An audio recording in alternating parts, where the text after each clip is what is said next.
नमस्कार दोस्तों, स्वागत है आपका स्टोरी चेंज लाइफ चैनल पर, जहां हर कहानी एक नई जीवन में बदल सकती है। लाइक करें, सब्सक्राइब करें और बेल आइकन को दबाएं ताकि आप हमारी हर नई वीडियो से अपडेट रहें। कहानी इस प्रकार है कि सालों पहले फारस देश में अली बाबा और कासिम नाम के दो भाई रहते थे। पिता की मृत्यु के बाद से दोनों भाई मिलकर अपने पिता का व्यापार संभालते थे। बड़ा भाई कासिम बहुत लालची था। उसने धोखे से पूरा व्यापार हथिया कर अली बाबा को घर से निकाल दिया।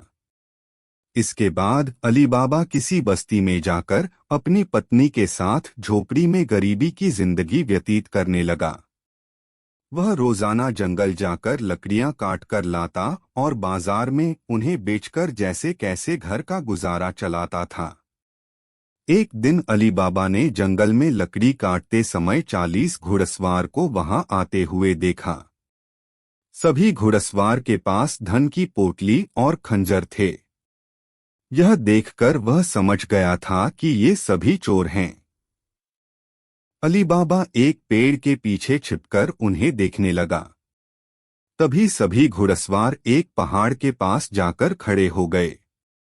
तभी चोरों के सरदार ने पहाड़ी के सामने खड़े होकर बोला, खुल जा सिमसिम। इसके बाद पहाड़ में से एक गुफा का दरवाजा खुला। सारे घुड़सवार उस गुफा के अंदर चले गए। अंदर जाकर उन्होंने बोला, बंद हो जा सिमसिम, और गुफा का द्वार बंद हो गया। यह देख अली बाबा दंग रह गया। कुछ देर बाद वो दरवाजा फिर से खुला और उसमें से वो सभी घुड़सवार निकले और वहां से रवाना हो गए।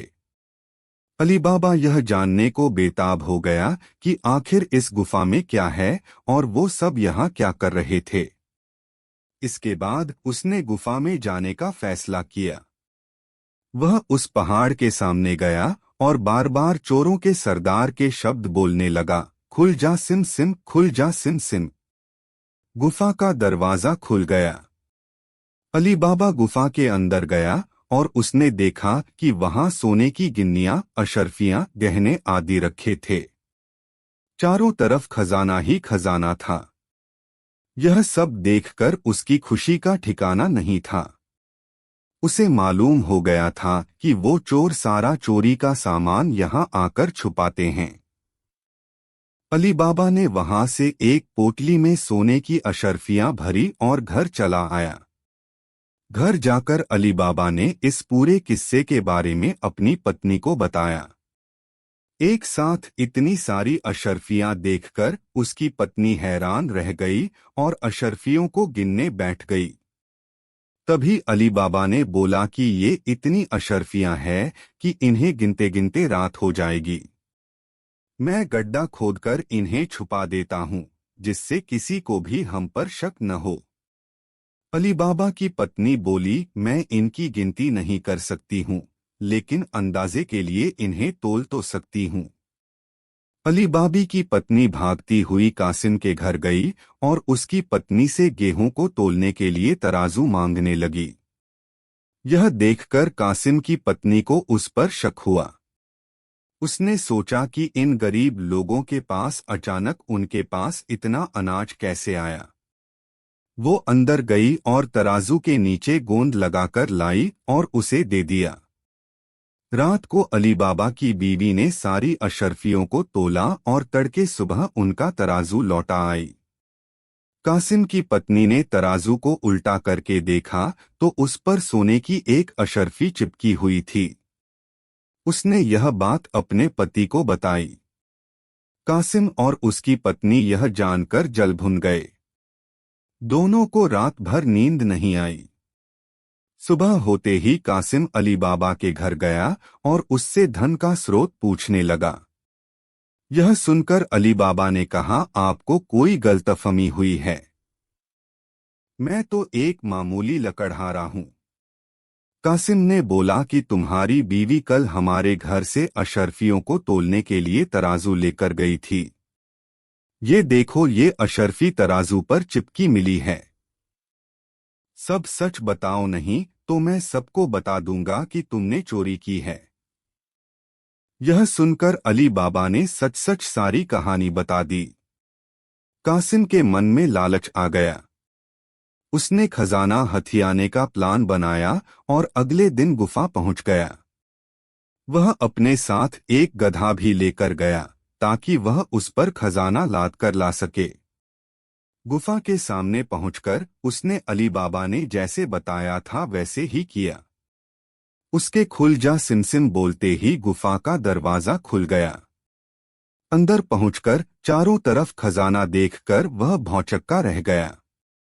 उसने बोरियों में सोने की सिक्के भरे और बाहर निकलते समय क्या बोलना है वही भूल गया। गुफा से बाहर निकलने के कासिम ने तमाम प्रयास किए, लेकिन कोई रास्ता न निकला। वह गुफा के अंदर कैद हो जाता है। कुछ देर बाद जब चोरों का गिरोह वहां पहुंचा तो उन्होंने देखा कि बाहर एक गधा बंधा है। वे समझ जाते हैं कि यहाँ कोई आया है। चोर अंदर जाते हैं और कासिम को ढूंढकर मार देते हैं। इधर जब कासिम घर नहीं पहुंचता तो उसकी पत्नी परेशान हो जाती है और अली बाबा के घर जाकर बड़े भाई को ढूंढकर लाने के लिए बोलती है। अली बाबा ढूंढता हुआ गुफा के पास पहुंचा तो वहां उसने भाई के गधे को घास चरते हुए देखा। वह समझ जाता है कि कासिम अंदर गया था और चोरों ने उसे पकड़ लिया है। अली बाबा जब गुफा के अंदर गया तो उसे कासिम की लाश मिली। अली बाबा लाश को घर लाता है और बिना किसी को बताए प्राकृतिक मौत घोषित करके उसका अंतिम संस्कार कर देता है। कासिम की पत्नी के कहने पर अली बाबा और उसकी पत्नी कासिम का व्यापार संभालने लगते हैं और उसके साथ रहने लगते हैं। वहीं जब चोर गुफा में आते हैं और कासिम की लाश नहीं देखते तो समझ जाते हैं कि खजाने का राज किसी और को भी पता है। वह गांव में जाकर पता लगाते हैं कि कुछ दिनों में किसके घर में मौत हुई है।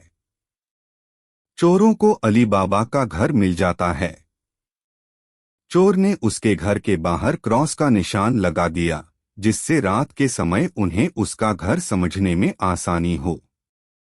वहीं अली बाबा ने जब अपने घर के बाहर क्रॉस का निशान देखा तो वह समझ गया कि चोरों ने घर का पता लगा लिया है। उसने वैसा ही निशान सबके घर के बाहर लगा दिया। रात में जब चोर आए तो सबके घर पर वैसा निशान बना देखकर दुविधा में पड़ गए और वापस चले गए। चोरों का सरदार चुप चुप बैठने वालों में से नहीं था। उसने उस मोहल्ले में अपने आदमी को भेजकर यह पता लगवाया कि हाल फिलहाल में कौन शख्स वहां अमीर हुआ है। इससे उसे अली बाबा के बारे में पता चला। उसने उसका घर अच्छे से पहचाना और रात के समय में तेल व्यापारी बनकर उसके घर पहुंचा। वह अपने साथ तेल के 40 पीपों को लेकर गया, जिसमें 39 में चोर और एक पीपा में तेल था। उसने सोचा कि रात में जब सब सो जाएंगे तो वो सब मिलकर अली बाबा को मार देंगे। उसने अली बाबा से दोस्ती की और रात को उसके घर पर ठहरने की इजाजत मांगी। अली बाबा ने उसको खाना खिलाया और रात को रुकने की इजाजत दे दी। अली बाबा की पत्नी को तेल के व्यापारी पर शक हुआ। उसने सारे पीपों को खटखटा कर देखा और वह समझ गई कि एक पीपा में तेल है और बाकी में आदमी हैं। उसने तभी एक तरकीब निकाली। उसने तेल वाले पीपे से तेल निकाला और गर्म कर बाकी पीपों में डाल दिया। सारे चोरों की मौत हो गई। रात में जब सरदार ने चोरों को निकलने का इशारा किया तो एक भी चोर बाहर नहीं निकला। उसने पीपों को खोलकर देखा तो सभी चोर मर चुके थे। यह देखकर वह इतना डर गया कि अपनी जान को बचाने के लिए वह तुरंत वहां से भाग गया। सुबह अली बाबा की पत्नी ने ये सारी बात अली बाबा को बताई, जिसे जानकर वह बहुत खुश हुआ।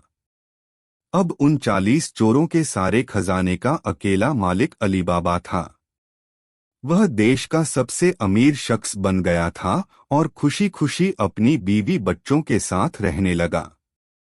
कहानी से सीख, लालच मनुष्य का दुश्मन है। लालच करने से सब काम खराब हो जाते हैं। इसलिए कभी भी लालच नहीं करना चाहिए। धन्यवाद दोस्तों कि आपने हमें देखा। लाइक करें, सब्सक्राइब करें और बेल आइकन को दबाएं ताकि आप हमारी हर नई वीडियो से अपडेट रहें।